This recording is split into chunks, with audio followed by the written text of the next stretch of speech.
Hello student. आज हम start करने जा रहे हैं चैप्टर। और चैप्टर है हमारा एटम। इसमें हम पढ़ेंगे मॉडल्स के बारे में। एटम चैप्टर्स में हमारा क्या है कि एटम कैसा है, एटम किस किस चीज़ों से मिलकर बना है, और भी एटम्स के बारे में काफ़ी कुछ समझेंगे। ठीक है, तो सबसे पहला आता है हमारा थॉमसन मॉडल। ठीक है, थॉमसन मॉडल क्या था? थॉमसन ने ये बताया था कि हमारा जो एटम है, एटम स्पेरिकल शेप में है और उसकी जो रेडियस है, radius is approximately equal 10⁻⁻, radius जो है वो अप्रॉक्सीमेट कितनी इक्वल है, जो रेडियस है वो अप्रॉक्सीमेट 10⁻⁻10 मीटर के इक्वल है। ओके। और इन्होंने क्या बताया था? इन्होंने बताया था कि एटम हमारा स्पेरिकल शेप में है और इसमें हमारा जो टोटल पॉजिटिव चार्ज है वो यूनिफॉर्मली कैसा है, डिस्ट्रीब्यूटेड है। ठीक है, ये जो हमारा कलर दिख रहा है इस पूरे में क्या है, पॉजिटिव चार्ज फैला हुआ है, यूनिफॉर्मली डिस्ट्रीब्यूटेड है। और बीच बीच में हमारा कहीं कहीं पर नेगेटिव चार्ज है। जैसे वाटरमेलन में हमारा क्या होता है, बीच बीच में बीज होते हैं, सीड्स होते हैं, उसी टाइप से हमारा नेगेटिव चार्ज है, बीच बीच में नेगेटिव चार्ज है। और ओवरऑल एटम में क्या है, पॉजिटिव चार्ज है। और पूरा का पूरा एटम हमारा पॉजिटिव और नेगेटिव इक्वल होने की वजह से न्यूट्रल है। ठीक है, और इन्होंने क्या बताया था कि एटम इज न्यूट्रल। ठीक है, ये एटम ज़्यादा कुछ एक्सप्लेन नहीं कर पाया था, बस इन्होंने इतना ही बताया था कि इसमें ये सब कुछ होता है। ठीक, इस मॉडल की लिमिटेशंस क्या थी? लिमिटेशंस तो यही थी कि पहला, सबसे पहला ये, it could not explain the origin of spectral lines of hydrogen atom observe experimentally. ठीक है ना, हाइड्रोजन एटम नहीं, सभी एटम्स का नहीं एक्सप्लेन कर पाया था। स्पेक्ट्रल लाइंस क्या क्या होती हैं कि जब हम किसी भी गैस को, ठीक है, क्या करते हैं, वेपर चैम्बर में या किसी में हाई करंट से फ्लो कराते हैं तो उसमें हमें क्या मिलते हैं, कुछ स्पेक्ट्रल लाइंस मिलती हैं, कुछ वेवलेंथ्स मिलती हैं। और वो कैसी होती है, डिस्क्रीट होती है, कहीं पर मिलती हैं कहीं पर नहीं मिलती हैं, कंटिन्यूस नहीं मिलती हैं, डिस्क्रीट होती हैं। तो उन चीज़ों को ये एक्सप्लेन नहीं कर पाया था कि ये कैसे होती हैं, क्या होती हैं। फिर इसके बाद में रदरफोर्ड ने भी एक्सपेरिमेंट किया था। तो रदरफोर्ड में वहाँ पर चेक किया था कि अल्फ़ा पार्टिकल्स जब डाले जाते थे एटम्स के ऊपर, गोल्ड फॉइल के ऊपर, तो वहाँ पर एक लार्ज एंगल पर एंगल डिफ्लेक्ट हो रहा था, अल्फ़ा पार्टिकल्स जो स्कैटर करके दूसरी डायरेक्शन में जा रहे थे। तो ये उसे भी एक्सप्लेन नहीं कर पाया। It could not explain the large angle scattering of alpha particle from thin gold foil as observe by Rutherford. Rutherford ने जैसे कि ऑब्जर्व किया था। तो इसकी हमारी लिमिटेशंस यही थी कि एक तो ये स्पेक्ट्रल लाइंस को एक्सप्लेन नहीं कर पाया था, और दूसरा रदरफोर्ड मॉडल में हमारी जो गोल्ड फॉइल से अल्फ़ा पार्टिकल्स जो किसी एंगल पर स्कैटर्ड हो रहे थे उन्हें एक्सप्लेन नहीं कर पाया था। सो नेक्स्ट हमारा है रदरफोर्ड मॉडल। रदरफोर्ड ने एक अच्छा मॉडल दिया था जिसमें काफ़ी कुछ उन्होंने बहुत सारी चीज़ें बता दी थी। एक्चुअल में जो रदरफोर्ड ने मॉडल दिया था ये न्यूक्लियस के बारे में ज़्यादा कुछ था, एटम्स तो पता ही चल गया था कि एटम्स कैसे कैसे क्या होता है। तो इन्होंने सबसे पहले क्या लिया था, एक source of alpha particle. Source of alpha particle हमारा क्या था, ये आप याद रखिएगा, ये इन्होंने लिया था बिस्मथ। और बिस्मथ कितना होता है, 83 214। ठीक है ना, इन्होंने बिस्मथ लिया था। तो बिस्मथ से अल्फा पार्टिकल्स लिए थे। अब अल्फा पार्टिकल हमारा जो होता है वो क्या होता है, सिंपली एक हीलियम आटम्स होता है जिसमें से दोनों इलेक्ट्रॉन्स को निकाल दिया जाता है। जब हम दोनों इलेक्ट्रॉन्स को निकाल देंगे तो इन पर क्या आ जाएगा, पॉजिटिव चार्ज। तो अल्फा पार्टिकल जो होता है इस पर क्या होता है, पॉजिटिव चार्ज होता है। और इसका मास जो होता है, मास जो होता है एक्चुअल में, mass of alpha particle, second, mass जो होता है, मास ऑफ अल्फा पार्टिकल,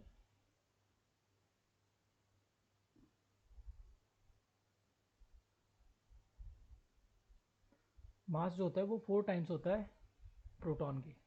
ठीक है, या हम एच प्लस कह सकते हैं, 4 टाइम्स प्रोटॉन के मास के होता है। और इस पर चार्ज होता है वो 2 टाइम्स होता है। ओके, तो यहाँ से एक शार्प बीम निकलेगी। आगे इन्होंने कोलाइडल्स लगाए थे और ये कुछ इस टाइप का सेटअप था कि ये हमारी गोल्ड फॉइल ली थी। जो गोल्ड फॉइल थी इसकी थिकनेस थी 2.1 इंटू 10⁻⁻7 मीटर। ओके, कुछ पॉइंट्स हैं जो हमें याद रखने कि इन्होंने गोल्ड ही क्यों लिया।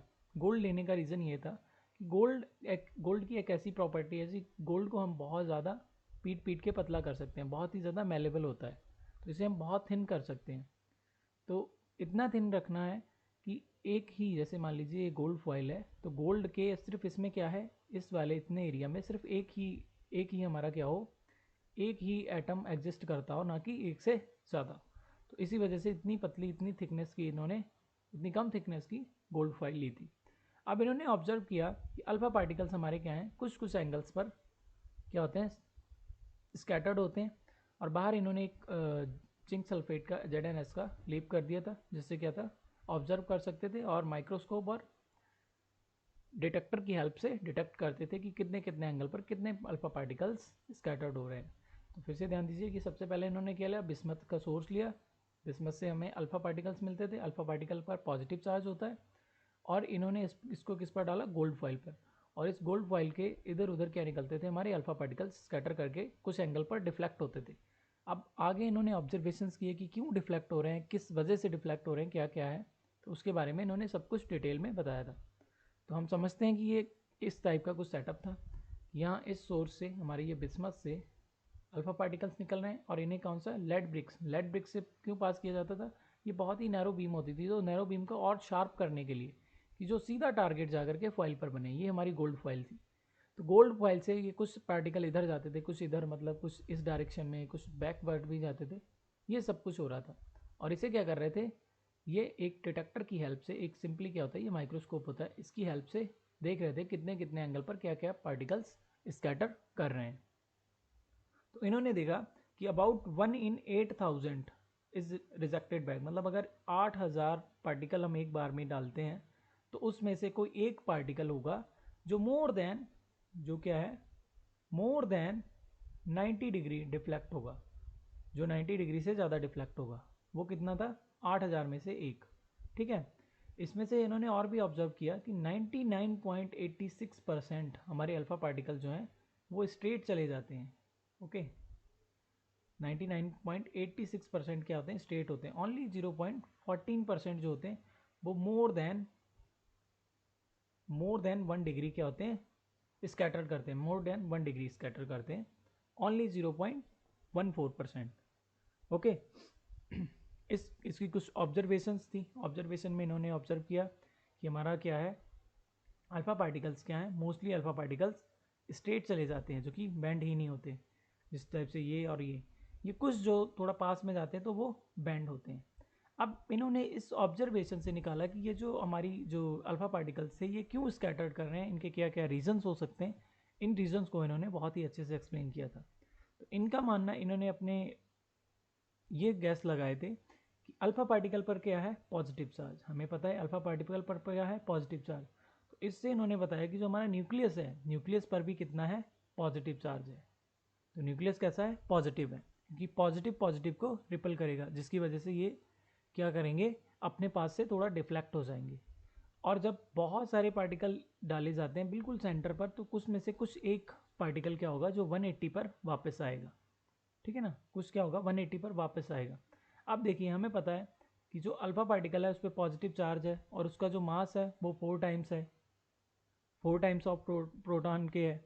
तो यहाँ से पता चलता है कि ये जो मास होगा, जो ये न्यूक्लियस का मास होगा, ये इस अल्फा पार्टिकल से ज़्यादा ही होगा।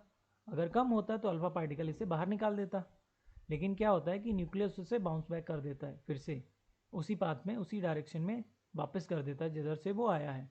तो मतलब यहाँ से पता चलता है कि न्यूक्लियस क्या है, एक तो हैवी है, दैट मीन्स उसके पास मास ज़्यादा है, और मास ज़्यादा होने के साथ साथ में उसके पास चार्ज भी ज़्यादा है। क्यों? क्योंकि उसके जो न्यूक्लियस है, न्यूक्लियस अल्फा पार्टिकल्स पर क्या कर रहा होगा, ज़्यादा से ज़्यादा कोलम्बियन रिपल्सन लगा रहा होगा। ओके, तो यहाँ से हमें पता चलता है कि जो हमारा क्या है, न्यूक्लियस है, न्यूक्लियस पर पूरे एटम का जो इंटायर मास है वो किस पर कंसंट्रेटेड है, न्यूक्लियस पर। और वहीं पर हमारा ज़्यादा से ज़्यादा पॉजिटिव चार्ज भी वहीं पर है। आगे चलकर पता चला कि इसे न्यूक्लियस कहते हैं। ओके, तो ऑब्जर्वेशंस क्या आते हैं हमारे, the major fraction of alpha particles bombarded towards the gold shield passes through the shield without any deflection has the most of the space of an atom is empty. तो यहाँ से पता चलता है कि हमारा ज़्यादा से ज़्यादा पार्ट क्या है, एटम्स का एम्प्टी है, एटम बिल्कुल खाली है। Some of alpha particles were deflected by the gold sheet very small angle. बहुत से कम पार्टिकल्स जो थे वो क्या है, हमारा किसी 1 डिग्री 2 डिग्री पर क्या होते हैं, डिफ्लेक्ट होते हैं। And has the positive charge of an atom is not uniformly distributed. यहाँ से हमें पता चलता है, जो कि थॉमसन ने बताया था, कि पॉजिटिव चार्ज कैसा है, यूनिफॉर्मली डिस्ट्रीब्यूटेड है, वो डिस्ट्रीब्यूटेड ना होकर positive charge in the atom is concentrated as very small volume, बहुत ही कम स्पेस में, बहुत ही कम वॉल्यूम में हमारा क्या है, पॉजिटिव चार्ज रखा हुआ है। Very few of alpha particles were deflected back, बहुत ही कम पार्टिकल्स जो थे वो डिफ्लेक्ट करते हैं। That is only few alpha particle had nearly 180 angle of deflection, बहुत ही कम जो होते हैं जो 180 पे वापस आते हैं। So the volume occupied by the positive charge particle in atom is very small as compare to total volume of atom, मतलब अगर हम पूरे एटम से कंपेयर करें तो पूरे एटम का जो मास है, पूरे एटम का जो मास है वो कहाँ पर कंसनट्रेटेड है, उसके सेंटर पर, उसके कोर पर। उस कोर को हम क्या बोलेंगे, न्यूक्लियस। ओके, आप कुछ पॉइंट्स समझ गए होंगे कि क्या क्या है।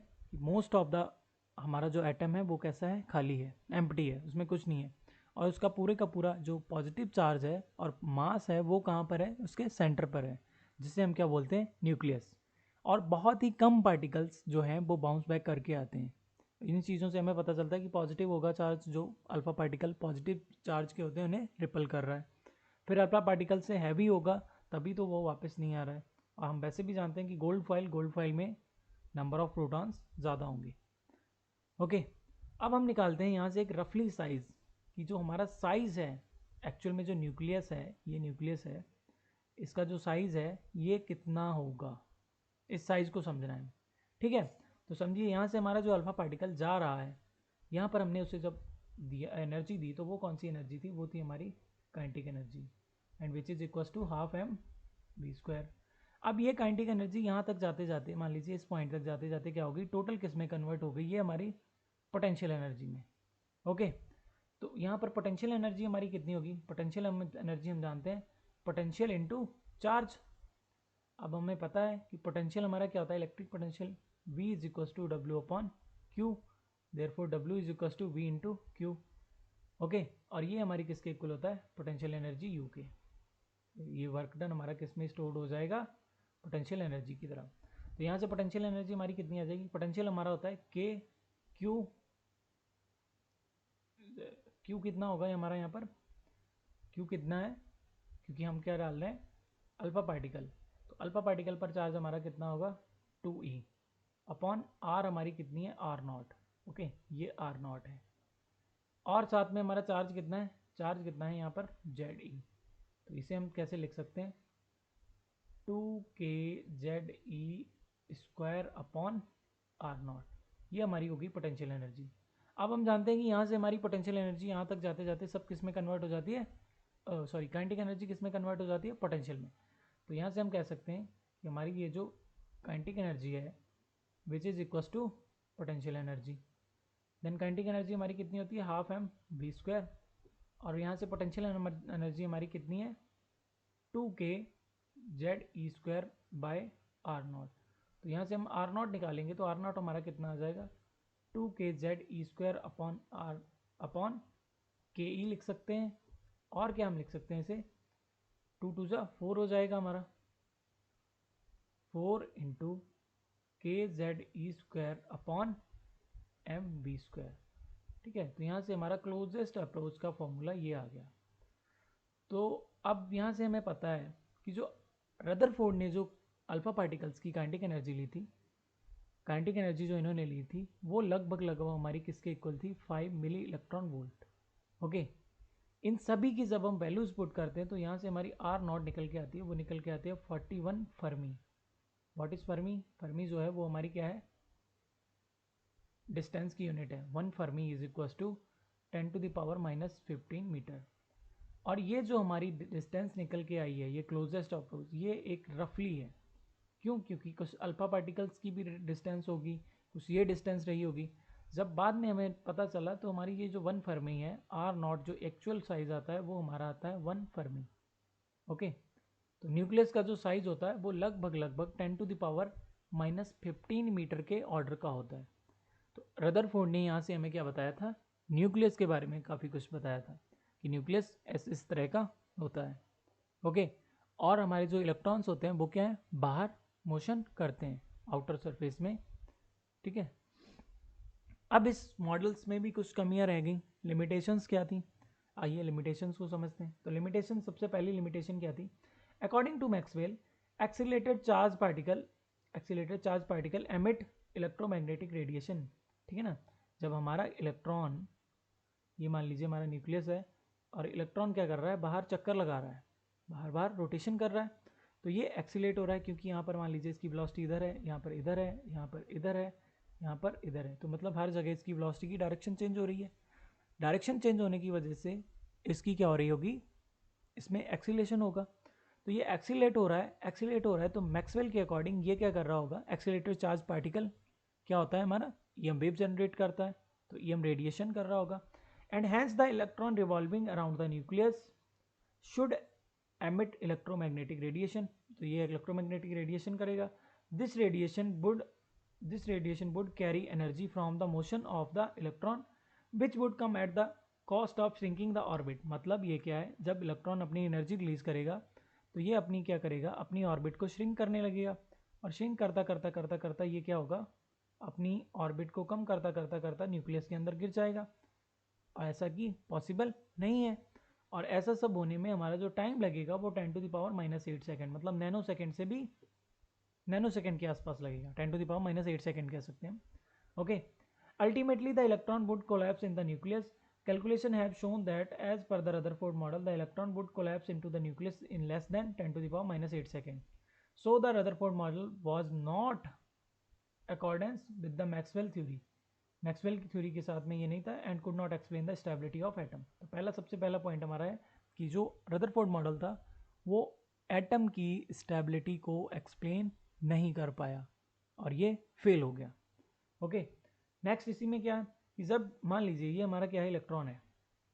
ओके, ये हमारा इलेक्ट्रॉन है, जब ये ऐसे स्पाइरल में मोशन करता हुआ नीचे अंदर गिरेगा, जैसे ही अंदर गिरेगा, गिरना शुरू करेगा, तो ये क्या करेगा, कुछ एनर्जी निकालेगा, वेव्स, ऐसे वेव्स जनरेट करेगा। ये वेव्स जो बाहर निकलेंगी तो ये लगातार गिरेगा, और गिरने में कितना टाइम लेगा, 10⁻⁻8 सेकेंड। तो जब ये गिरेगा तो गिरते हुए क्या निकालेगा, एनर्जी निकालेगा, और एनर्जी किसकी फॉर्म में निकालेगा, लाइक रेडिएशन की फॉर्म में। तो जब रेडिएशन की फॉर्म में निकालेगा तो जो हमारा स्पेक्ट्रम है वो कॉन्टीन्यूस होना चाहिए। क्यों, क्योंकि हमारा इलेक्ट्रॉन एकदम से गिर रहा है, लगातार घूमते घूमते गिर रहा है, ना कि कोई रुक रुक के गिर रहा है। रुक रुक के गिरता तो डिस्क्रीट एनर्जी आनी थी, बट ये लगातार मोशन में गिरता है, तो इसकी वजह से कैसा होना चाहिए था, स्पेक्ट्रम कॉन्टीन्यूस। और हम जानते हैं कि हमारा जो स्पेक्ट्रम होता है वो कैसा होता है, डिसकंटिन्यूस होता है। तो इसकी वजह से ये फेल हो गया। इसके दो फेलियर थे। फेलियर क्या था कि मैक्सवेल के अकॉर्डिंग ये मोशन में होगा तो ये न्यूक्लियस के अंदर गिर जाएगा और ये एटम की स्टेबिलिटी को एक्सप्लेन नहीं कर पाया। और सेकंड क्या था कि इसके जिस हिसाब से जैसे ये गिर रहा है अंदर, तो इसके अकॉर्डिंग तो क्या होना चाहिए कि हमारा जो एटॉमिक स्पेक्ट्रा है वो कैसा होना चाहिए, कंटिन्यूस, ना कि डिस्क्रीट। Okay, thank you.